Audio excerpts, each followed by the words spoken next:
हमारे चैनल को सब्सक्राइब करना ना भूलें। यहाँ हजारों कहानियाँ हैं आपके लिए। वैसे मुझे तो लगा था कि तुम हमें जन्मदिन की पार्टी पर बुला रही हो।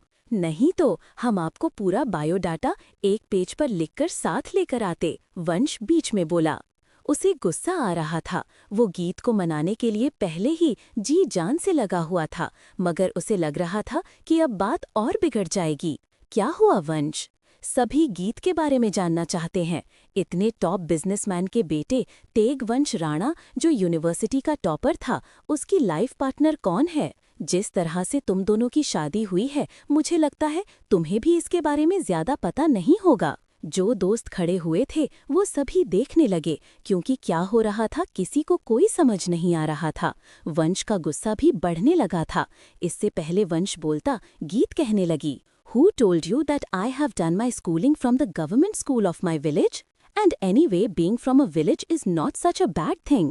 I have done my schooling from UPS Patiala Convent School. After that, I did my graduation in economics and math from Punjab University, Chandigarh.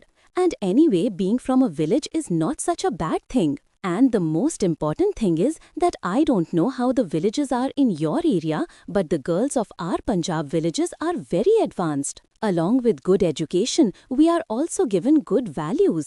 Come with me to Punjab sometime, I will tell you about my village. कभी मेरे साथ पंजाब चलना, मेरे साथ मेरे गांव में, तो बताऊंगी तुम्हें कैसे होते हैं हमारे पंजाब के पिंड, कैसी होती हैं वहाँ की लड़कियाँ। पता नहीं आप सब लोग क्या सोचते हैं, मगर मेरे माँ और पापा ने मेरे लिए कोई कसर नहीं छोड़ी। सीधी सी बात है, तेगवंश राणा की वाइफ कोई आम लड़की तो नहीं होगी, अविनाश ने जानबूझकर कहा। उसे सिया की बात बिल्कुल भी अच्छी नहीं लगी थी। तभी सिया की फ्रेंड रोजी उसके पास आती है। वो धीरे से उसके कान में कहती है, सिया अब चुप हो जाओ। मगर अभी भी वो चुप नहीं हो रही थी। वो किसी भी तरह से जानबूझकर गीत को नीचा दिखाना चाहती थी। जिस तरह देगवंश ने बिना जाने गीत से शादी की अपने डैड के कहने पर, सचमुच वंश तुम बहुत बहादुर हो। मैं ऐसा कभी नहीं कर सकती। किसी ऐसे इंसान के साथ शादी करना, जिंदगी गुजारना जिसे आप पसंद ना करते हो, बहुत मुश्किल है। आजकल के जमाने में अरेंज मैरिज कौन करता है? सिया नॉन स्टॉप बोली जा रही थी। अब गीत को अपनी बेइज्जती महसूस होने लगी थी। वो इधर उधर देखने लगी। वंश ने गीत का हाथ पकड़ा। उसके हाथ पकड़ने से गीत ने उसकी तरफ देखा। कई बार जिंदगी में की हुई एक बड़ी गलती जिंदगी की सबसे बड़ी खुशी बन जाती है। ये बात सच है कि हमारे लिए क्या अच्छा है, हमारे मॉम डैड से ज्यादा कोई नहीं जानता। मेरे डैड को पता था कि मुझे लाइफ में क्या चाहिए, इसीलिए वो मेरी लाइफ में गीत को लेकर आए।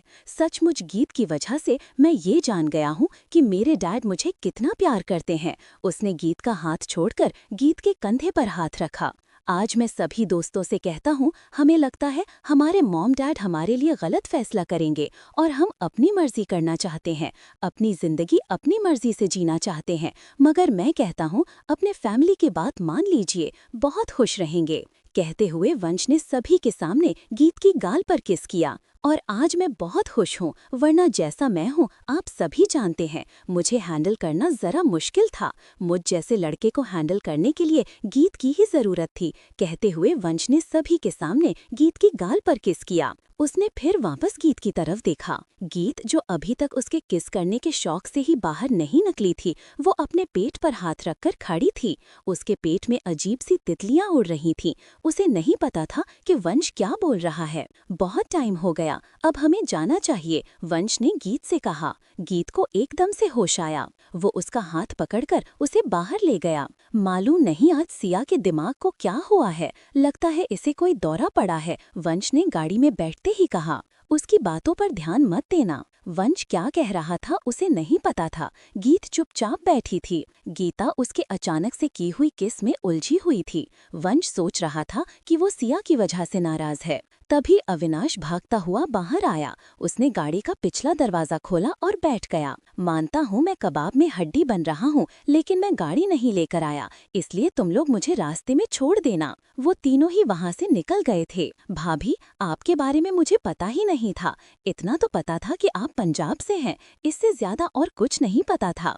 क्या नाम है आपके गांव का? क्या बुलाती हैं आप उसे पिंड? आपके पिंड का क्या नाम है? वो गीत से पूछने लगा। मेरा गांव संगरूर के बिल्कुल पास कांकड़ा है, गीत ने कहा। वैसे मैं आपके पिंड एक बार जाना चाहता हूँ। ठीक है, जब मैं जाऊंगी तो आप भी मेरे साथ चलना। गीत अविनाश के साथ बातें कर रही थी और वंश गाड़ी चलाता हुआ जा रहा था। इसके साथ कितने अच्छे से बात कर रही है, इसकी हर बात का जवाब दे रही है। मेरे बारी एक शब्द नहीं निकलते हैं इसके मुंह से। वंश दोनों को देखकर सोच रहा था, मुझे ऐसा क्यों लग रहा है कि किसी के जलने की बू आ रही है। अविनाश की बात पर वंश ने मिरर में से पीछे अविनाश की तरफ देखा। वो समझता था कि वो उसी की बात कर रहा है। उसकी बात पर वंश मुस्कुराया। गीत को अविनाश की बात समझ नहीं आई थी। वैसे वंश को भी अच्छा लगा था कि गीत अच्छी पढ़ी लिखी लड़की है, क्योंकि उन दोनों की बात ही कम हुई थी। सिया की तरह कहीं ना कहीं वो भी ये समझता था कि गीत ने स्कूलिंग ही मुश्किल से की होगी। सिया ने ये सब गीत और वंश को दूर करने के लिए किया था, क्योंकि जब वंश के दोस्तों के आगे ये बात निकलेगी कि उसकी वाइफ कम पढ़ी लिखी और एक गांव से है, तो शायद वंश गीत से दूर होने लगेगा। मगर जहां तो काम उल्टा हुआ था, वो दोनों और करीब होने लगे थे। हमारे चैनल को सब्सक्राइब करना ना भूलें। यहाँ हजारों कहानियां हैं आपके लिए।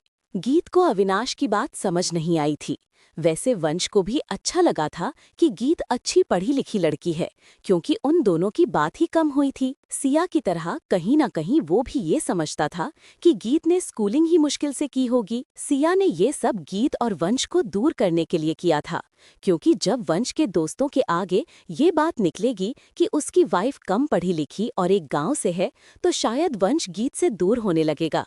मगर यहाँ तो काम उल्टा हुआ था, वो दोनों और करीब होने लगे थे। वंश अविनाश की बिल्डिंग के आगे गाड़ी रोकता है। चलो उतरो तुम, वंश ने उससे कहा। गुस्सा क्यों हो रहे हो? तुम दोनों भी चलो मेरे साथ। नहीं, अब हम घर जाते हैं, वंश ने कहा। अविनाश चाहता था कि वो दोनों उसके साथ चलें, मगर वंश ने मना कर दिया था।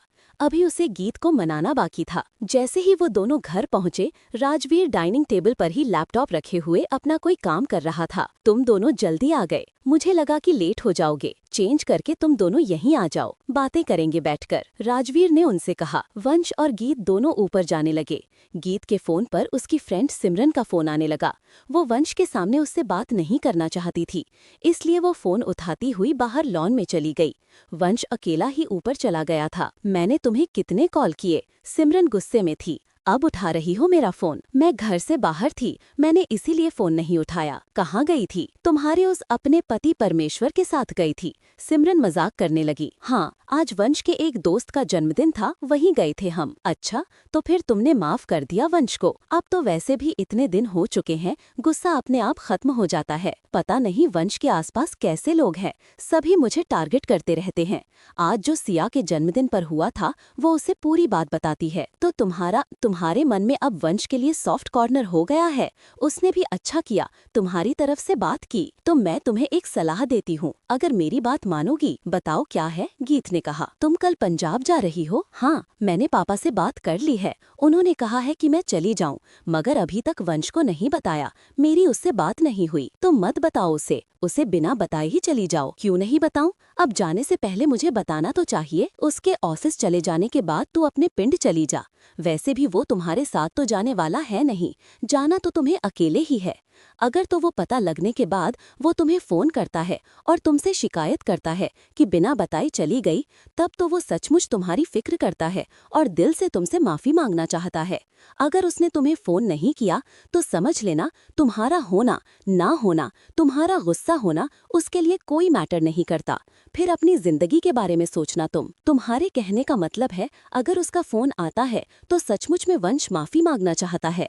अगर वो मुझे फोन नहीं करता तो वो सिर्फ एक्टिंग कर रहा है। दोनों सहेलियां काफी देर तक इसी टॉपिक पर बात करती रहीं। रात को अपने बिस्तर पर पड़ी हुई गीत भी इस बात के बारे में सोच रही थी।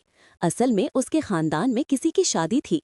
उन्होंने इनवाइट तो गीत के साथ पूरी फैमिली को किया था, मगर वो जानती थी कि अगर वो वंश से जाने को कहेगी तो वो कभी नहीं जाएगा और उसकी फैमिली में उसे कोई इंटरेस्ट नहीं था। राजवीर से उसके ताया जी की बात हो चुकी थी, इसलिए राजवीर ने उसके अकेले जाने का इंतजाम कर दिया था, क्योंकि राजवीर को भी यही लगता था कि वंश नहीं जाएगा। राजवीर ने वंश के साथ कोई बात भी नहीं की थी। गीत ने अपने मन में पक्का सोच लिया था कि वो वंश को बिना बताए जाएगी और देखेगी कि क्या वो उसे फोन करता है। अगली सुबह वंश अपने ऑफिस चला गया था और गीत उसके जाने के बाद पंजाब के लिए निकल गई थी। उसकी फ्लाइट की बुकिंग पहले ही हो चुकी थी क्योंकि कई दिन हो चुके थे शादी का इनविटेशन आए हुए। वंश ने एक दिन पहले सिया के जन्मदिन की वजह से छुट्टी ली थी और फिर गीत की नाराजगी की वजह से भी वो ऑफिस अच्छे से अटेंड नहीं कर सका था, तो उसका बहुत बिजी दिन था। वैसे भी अब वो काम के प्रति सिंसियर होने लगा था। शाम तक उसके पास कोई टाइम नहीं था कि वो किसी और चीज के बारे में सोच सके। बहुत लेट तक ऑफिस में काम करता रहा। रात को वो घर पहुंचा तो सावित्री जाग रही थी। उसने वंश को खाने के लिए पूछा। आंटी मैं चेंज करके आ रहा हूँ, आप खाना लगाओ, वो कहता हुआ ऊपर चेंज करने चला गया। जैसे ही वो दरवाजा खोल कमरे के अंदर गया, कमरे में बिल्कुल अंधेरा था। उसने कमरे की लाइट ऑन की। गीत कमरे में नहीं थी। उसने बाथरूम की तरफ देखा, बाथरूम भी खुला था। उसे लगा वो बालकनी में होगी, वो बालकनी में भी नहीं थी। वो बिना चेंज किए ही नीचे आ गया। आंटी, गीत कहाँ है? वो कमरे में नहीं है। आपको नहीं बताया मैडम ने? सावित्री ने कहा। नहीं, क्यों, क्या हुआ? वंश को थोड़ी घबराहट होने लगी। उनके खानदान में किसी की शादी है तो वो उसे अटेंड करने के लिए पंजाब चली गई। उसकी बात सुनकर वंश चुप हो गया। तो क्या मेरी इतनी इम्पोर्टेंस भी नहीं है? मुझे कम से कम बता तो सकती थी, हम लोग साथ रहते हैं। वंश को बहुत ज्यादा बुरा लगा। वो कपड़े चेंज किए बिना ही खाने पर खाना खाने बैठ गया था। उसने गुस्से में से 2-4 चम्मच ही खाने के खाए, फिर वो ऊपर अपने रूम में चला गया। अगर उसे मेरी परवाह नहीं है तो मैं उसकी परवाह क्यों करूं? क्या समझती है अपने आप को?